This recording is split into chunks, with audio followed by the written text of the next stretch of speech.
Fala aí, galera. Aqui é o professor Cláudio falando. Bom, vou falar um pouquinho, bem resumido para vocês, sobre a expansão marítima europeia. Ela também foi conhecida como as grandes navegações, tá entendendo? Então, foi um fato histórico de grande importância do final da Idade Média para, o início, para a Idade Moderna. É uma característica da Idade Moderna foi esse acontecimento, as grandes navegações. Muitos historiadores usam as grandes navegações como marco da globalização, ou seja, o marco do início da globalização, né, que seria o contato dos continentes, inclusive o novo continente que viria a ser descoberto através das grandes navegações, através da expansão marítima dos europeus. É verdade? Quem vai descobrir a América é o Cristóvão Colombo. Na realidade, ele vai chegar à América, né? E ele vai falecer e nem vai saber que foi o continente novo que ele chegou. Ele achou que tinha chegado nas Índias, por isso que os habitantes daqui também foram chamados de índios. Na realidade, quem descobre que havia chegado ao novo continente é Américo Vespúcio, que, em homenagem a essa descoberta do Américo Vespúcio, o continente vai ser batizado de América. Pois bem, por que foi possível com as grandes navegações? Qual o interesse, quando e por quê? Foi entre o século XV e XVI, na verdade. Então, quais foram os motivos que contribuíram para as grandes navegações? Quais são os fatores que proporcionaram essas grandes navegações? A formação do Estado Nacional e a centralização política. O que acontece? Ela vai iniciar no final. Esse projeto vai ser possível, vai começar a ser desenhado no final da Idade Média, com a queda do comercial, com os problemas comerciais do feudalismo. Então, vai haver uma necessidade de expandir o comércio, né? Isso só foi possível através do quê? A formação do Estado Nacional, ou seja, a centralização do poder político na figura do rei. Na Idade Média, o poder do rei era apenas simbólico, né? Ele não era todo poderoso. No final da Idade Média, a formação dos Estados Nacionais ou monarquias nacionais, o rei vai ter o seu poder realmente efetivo, absoluto. Tá entendendo?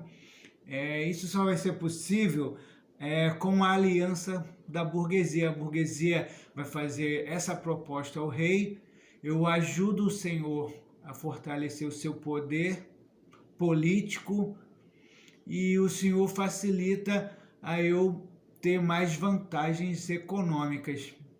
A burguesia tinha alguns entraves de acumulação de capital, né? A igreja condenava, não via com bons olhos, dizia que não era coisa de Deus. Além disso, cada senhor feudal cobrava um valor X no seu feudo para poder eles comercializarem seus produtos. Então a burguesia nunca tinha um valor real de ganho, porque em cada feudo era uma taxa diferente. E dos principais objetivos da burguesia é pedir para o rei que ele venha unificar a moeda. E o rei também tinha interesse econômico, assim como a igreja e como parte dos senhores feudais. Além da aliança do rei e da burguesia, os avanços na técnica, na arte náutica, ou seja, da construção das caravelas, do estudo da cartografia, da localização geográfica, do uso da bússola, tá entendendo? Para se orientar. Portugal vai fundar uma escola de cartografia chamada Escola de Sagres, tá entendendo? Então, são vários fatores que foi possível alcançar esse projeto. Os interesses econômicos, a necessidade de ampliar a produção econômica, devido ao crescimento demográfico, a necessidade de obter os metais preciosos para poder cunhar as moedas, havia necessidade de prata e de ouro, então eles também vão se lançar em busca desse material. A Espanha e Portugal vão praticar isso efetivamente na exploração das colônias, tá entendendo?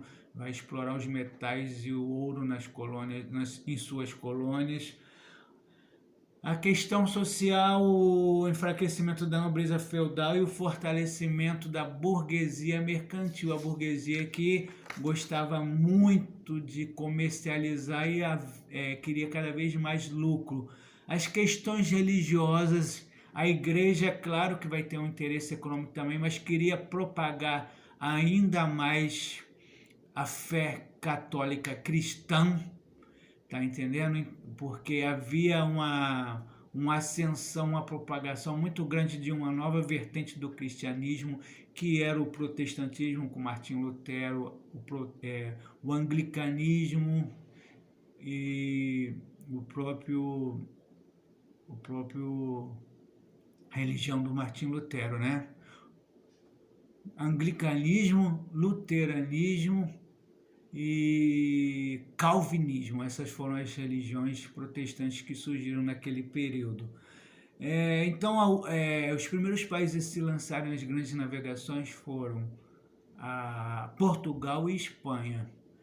A Espanha só iniciou essas grandes navegações após o casamento de Isabel de Castela e Fernando de Aragão, que aí vão unificar os seus territórios, se tornarem mais fortes, principalmente militarmente, para expulsar os muçulmanos da Península Ibérica, que é a região onde está localizado Portugal e Espanha, né?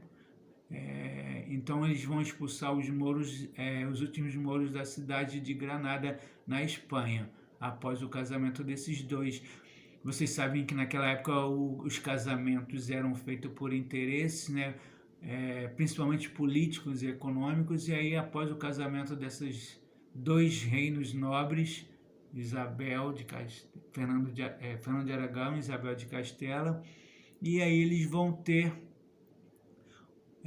um poder mais centralizado, né?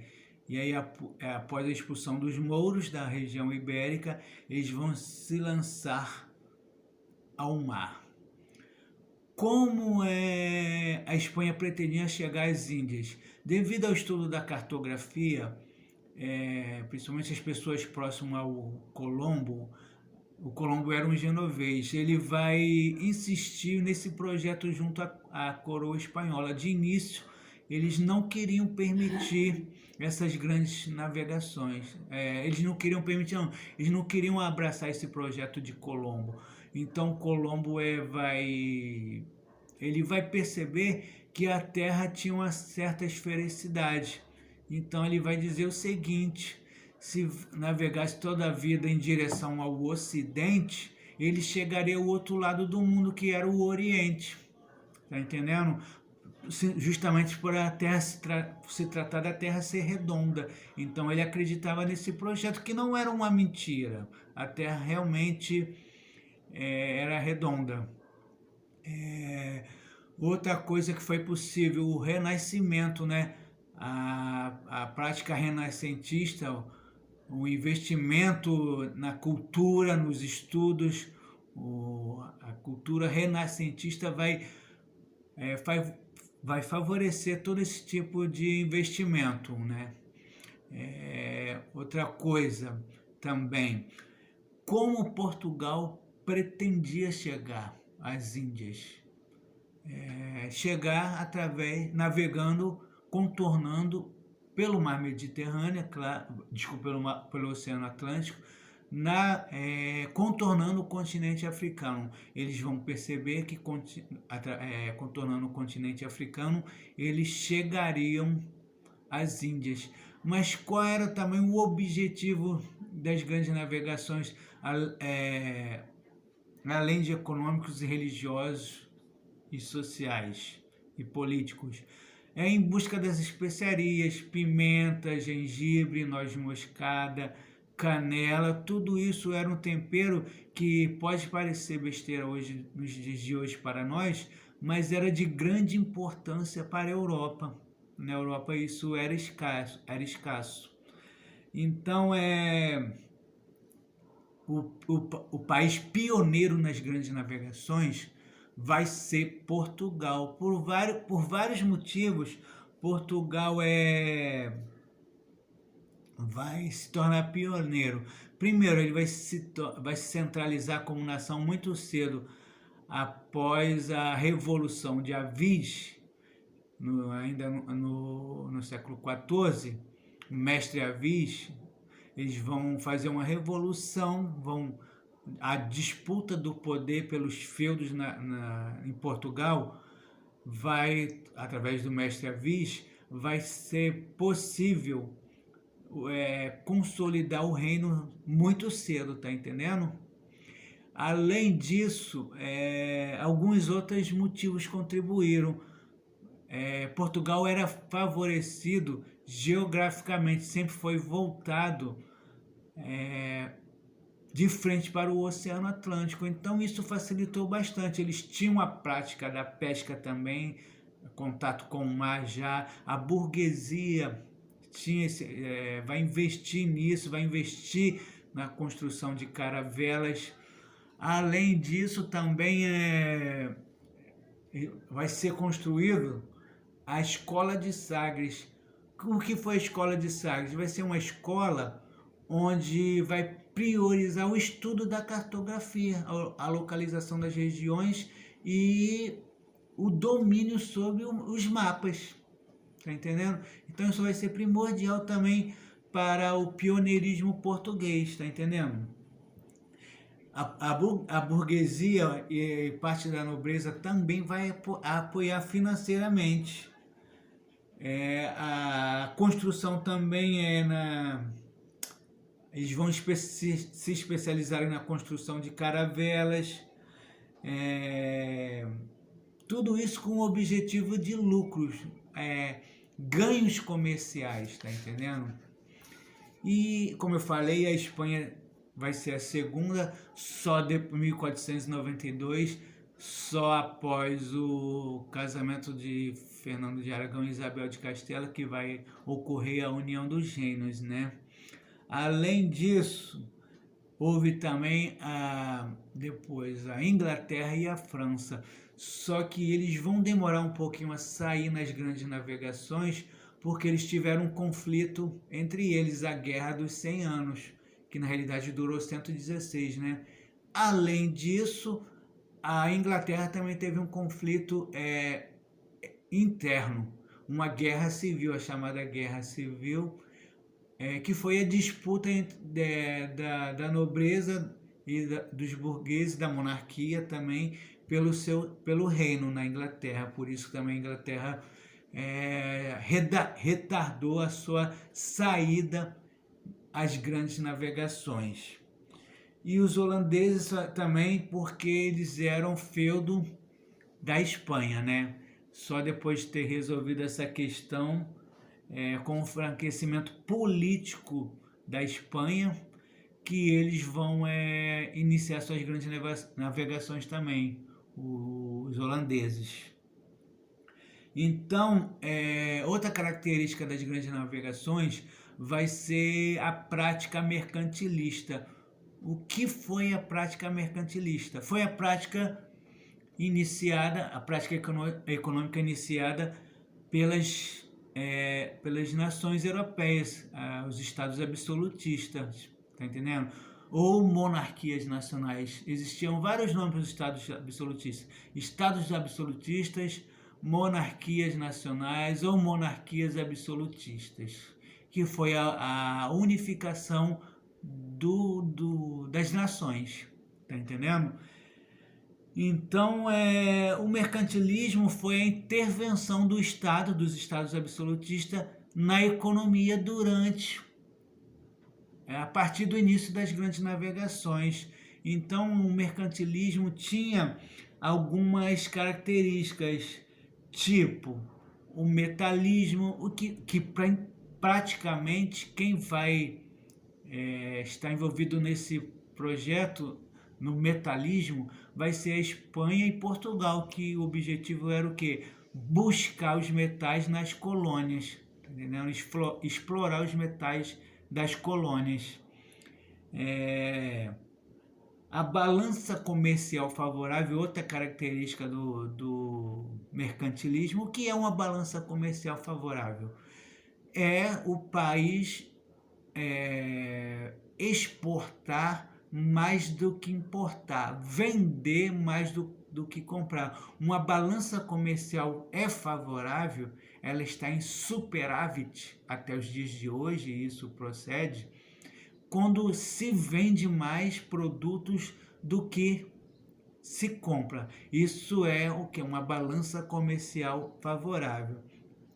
As taxas alfandegárias, ou seja, todo aquele país que quisesse vender uma mercadoria dentro do país, daquela nação, igual ou mesmo diferente, a mercadoria dessas nações estrangeiras eram sobretaxadas.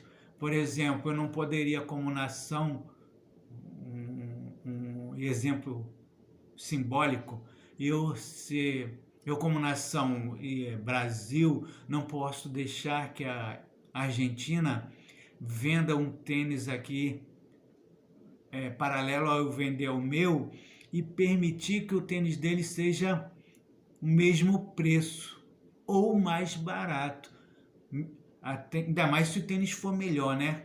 Porque aí eu não vou estar tendo lucro com isso. Eu vou permitir que eles ganhem vantagens, tenham lucro sobre o meu produto. Então aí a minha balança comercial não vai estar favorável. Então eu tenho que impor taxas alfandegárias para minha balança comercial favorável estar sempre favorável, estar sempre em superávit em vez de déficit. Então, como se chamou o mercantilismo em inglês? Comercialismo, porque eles vão viver de vender os seus produtos industrializados. A Inglaterra vai, após a Guerra das Duas Rosas, tá entendendo? A Inglaterra, os ingleses vão o quê? Limitar o poder da monarquia. Então eles vão ter uma liberdade comercial maior. E isso vai favorecer o desenvolvimento econômico da Inglaterra. Eles vão se tornar uma nação muito potente, principalmente nas navegações. E isso vai ser primordial para eles se tornarem uma grande nação. E não é à toa que eles vão se tornar a primeira nação a se industrializar no mundo, a Inglaterra. Além das condições geográficas, as condições também naturais, que em outro momento nós podemos estudar sobre isso, falar sobre isso, tá entendendo? E como se chamou o mercantilismo na França? Foi chamado de colbertismo, que foi porque houve a intervenção do ministro Colbert, o ministro da economia francesa, Colbert, Jean Colbert.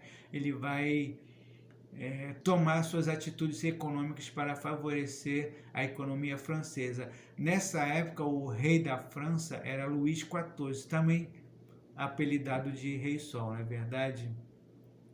Então, o objetivo eram esses, também em busca das especiarias, religiosos, econômicos, políticos e sociais. Esses eram os principais objetivos das grandes navegações.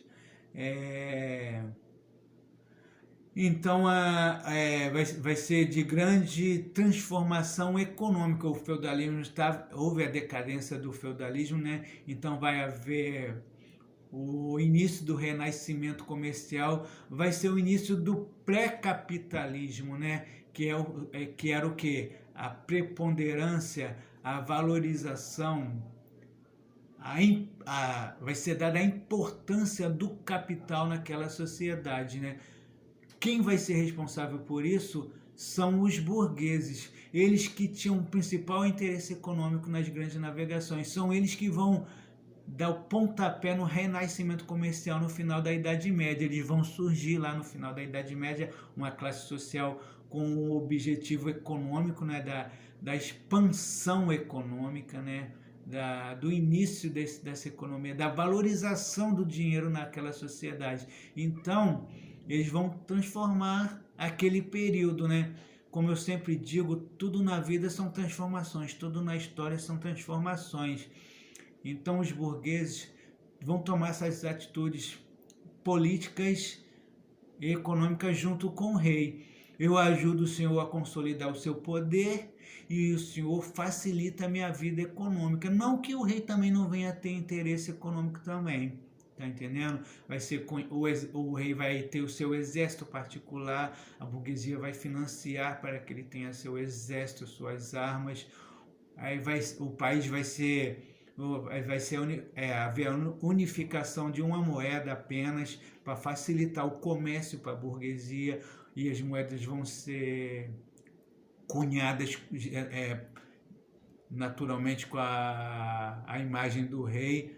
Então, é claro que o maior interessado economicamente era a burguesia, mas também o rei vai ter interesse, a nobreza, os senhores feudais, e a igreja também vai ter seu interesse. O principal objetivo era econômico.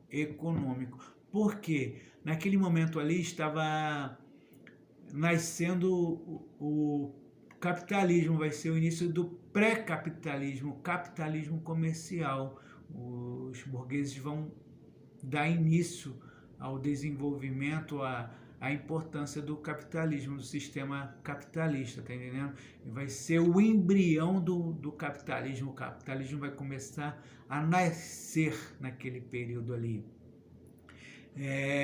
Então, a partir daí, as grandes navegações vão ser responsáveis por várias mudanças no mundo, né? Além deles chegarem a um novo continente, essas mudanças políticas e econômicas adotadas por esses segmentos da sociedade também vai transformar outras regiões e vai transformar o mundo, não é verdade? Principalmente econômica e politicamente. Na realidade, as transformações políticas e econômicas são naturalmente responsáveis pelas outras mudanças. Geralmente, quando acontece uma mudança política, houve uma mudança econômica. Geralmente, quando houve uma mudança econômica, houve uma mudança política. Essas duas mudanças estão atreladas uma à outra. Se houve uma mudança política, provavelmente houve uma mudança econômica. Se houve uma mudança econômica, provavelmente houve uma mudança política. Vocês entenderam? Então, as principais mudanças foram a formação do sistema colonial. Eles vão começar a explorar as colônias, né? Portugal e Espanha são exemplos disso. Os ingleses mais na América do Norte.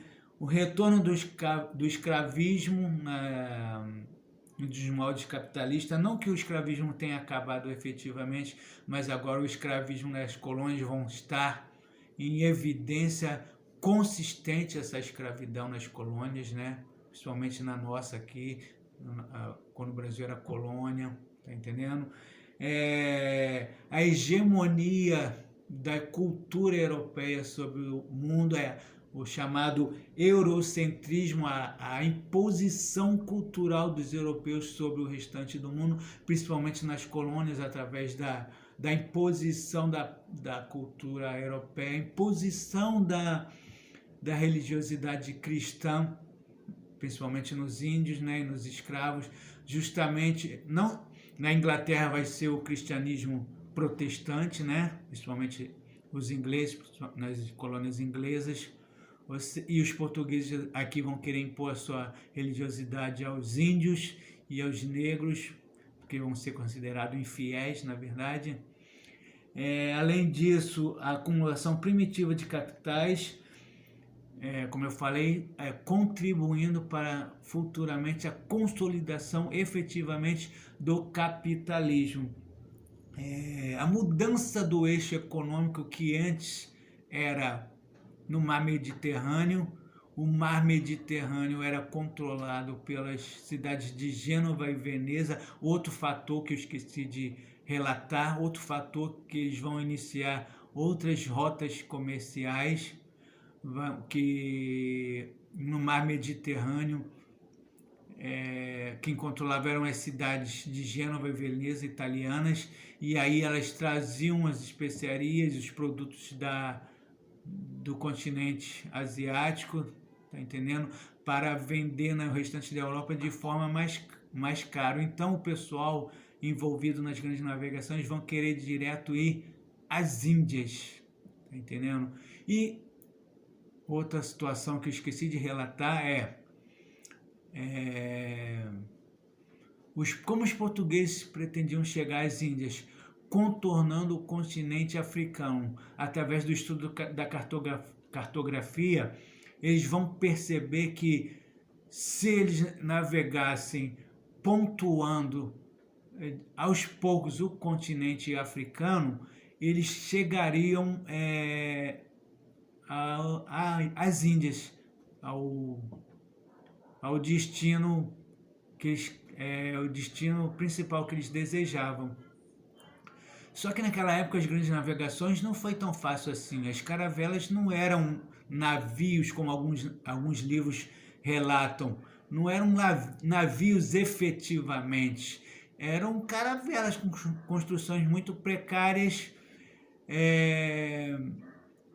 que eram movidas pelo mar. O mar e o vento. Quando o vento estava muito forte e o mar estava muito forte, muitas caravelas não chegavam ao destino, elas se quebravam, as pessoas morriam, as pessoas ficavam muito tempo no mar, morriam de fome, de sede, mais ou menos, mas a água do mar é muito salgada, não é verdade? Então muitos deles não chegavam ao objetivo principal, tá entendendo? Por causa da precariedade. E um marco da navegação portuguesa vai ser quando eles dobram o Cabo das Tormentas, que era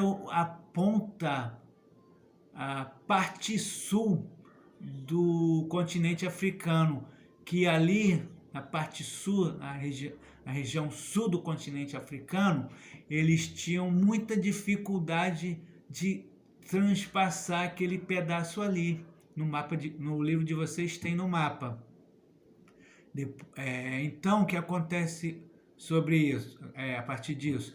Então, eles nunca venciam aquela parte ali, nunca conseguiam passar com as caravelas ali para ir diante das navegações, até que o Bartolomeu Dias finalmente consegue romper essa passagem e aí eles ficam muito felizes e rebatizam ali o chamado Cabo das Tormentas como o Cabo da Boa Esperança. E em 1500, né, eles vão chegar aqui no Brasil. Alguns livros relatam, o Brasil foi descoberto. Não, o Brasil não foi descoberto, não. O Brasil foi explorado. Já haviam habitantes morando aqui, que eram os índios. E não foi por um acaso que a frota portuguesa chegou aqui. Eles estudavam a cartografia, né? O estudo dos mapas. Então já havia uma desconfiança, já havia um certo conhecimento que existia a parte territorial aqui. E a partir do início das navegações espanholas, aí vai ficar a disputa entre Espanha e Portugal do continente, do novo continente. E aí depois vai ser, com a intermediação da Igreja Católica, vai ser assinado o Tratado de Tordesilhas, que vai ser a divisão, entre aspas, né, do continente americano entre portugueses e espanhóis. E depois os ingleses e franceses não vão aceitar isso, vão falar onde é que está a escritura que Deus deu esse território para vocês dois. Então, queridos, isso é basicamente isso. Espero que eu tenha passado de melhor maneira possível para vocês. a questão das grandes navegações e as práticas mercantilistas, tá bom? Até o próximo encontro. Fique com Deus, um forte abraço.